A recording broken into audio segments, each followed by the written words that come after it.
So if for some reason where your desk needs to be in your home office is directly in line with a doorway, I want to offer you some suggestions for that. First of all, the door is where career is, but it's also the mouth of the chi, and it's where the chi or the energy most strongly enters the room or the home.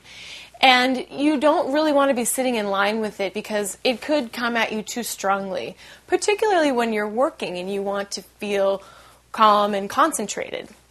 So if the door is between you and where opposite where you're sitting, you want to actually put something in between you and the door to slow the chi down before it gets to you. So one thing, and Stuart says he does sit here sometimes at this couch to do some work, and he is directly opposite a rather large door.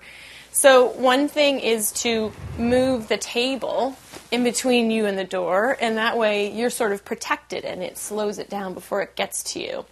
If it's a space where it doesn't make sense to put a table because perhaps there's a desk right in front of you, another thing would be to actually put a plant in between you and the door. Maybe there's an area that isn't so directly in line with a walkway where you could put a plant down and again slow the chi from coming at you before it gets there.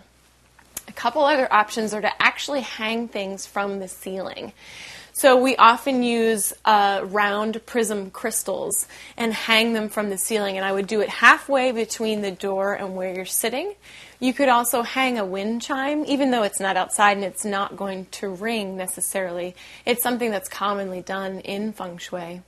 And the other thing to hang would be some kind of a mobile that has movement, and anything like that hung from the ceiling, the energy starts to come at it and slows down before it gets to you and therefore protects you. So those are some ways to protect you from the flow of chi that's coming at you when you have to be sitting in line with the door.